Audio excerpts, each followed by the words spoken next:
Before we continue with the rest of the video, we could use your help. Click that like button to help spread the word about Watchjojo, and also be sure to subscribe and click the notification bell so you don't miss our future videos. New theory maps out the future of the MCU after Avengers 4. Between the Fox-Disney merger and Avengers 4 bringing Marvel's Phase 3 to a close, we don't need to be like Doctor Strange to predict that there will be some big changes being primed for the franchise's future, prompting one ambitious fan theorist to offer a complete summary of what they think is on the horizon for the MCU. This new post from Reddit user Meme Abstinent begins with a series of fairly vague predictions, including more of superhero team-ups, more space fancy adventures, more female heroines, and more time and money put into the sequel to the massively successful Black Panther. But while some of these ideas have been more or less confirmed, it's only once Meme Abstinent has these more obvious insights out of the way that the post really gets going. Naturally, the user has his own ideas about who likely will and won't perish in next year's Avengers 4.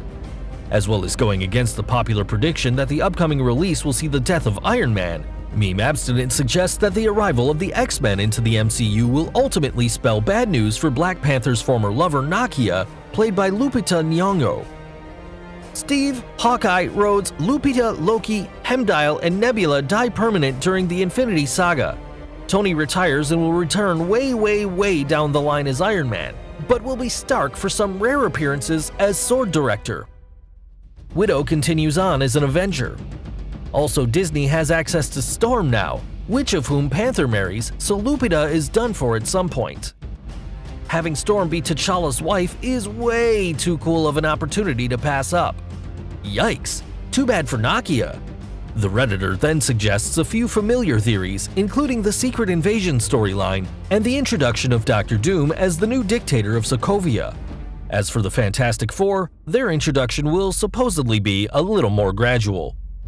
Each member will be introduced powerless through different movies and supporting roles. Reed can be a friend to Banner or Stark. Susan can be a friend of Janet for Ant-Man. Johnny can be a classmate to Peter. Have them appear in movies as regular people and get audiences attached and intrigued in them through those appearances. If they respond positively, give them their own movie. If not, well, don't. One thing that audiences would certainly be clamoring for, however, is the chance to see the X-Men finally share the screen with their friends in the MCU, and according to Meme Abstinent, their relationship may not start off on the best of terms. Now, with Disney's acquisition of Fox, this one would be a good Phase 4 or 5 film and one of the first X-Men movies. I think Scarlet Witch will see mutants struggling and switch from the Avengers to an X-Man. This won't be done with a crossover, rather it'll be done with the X-Men as main characters like Civil War. This can also lead to a House of M event later down the line. All potentially exciting ideas, and there's more where this came from in Meme Abstinent's original post. That being said, you can expect plenty of these predictions to be confirmed or refuted when Avengers 4 hits theaters on May 3rd, 2019.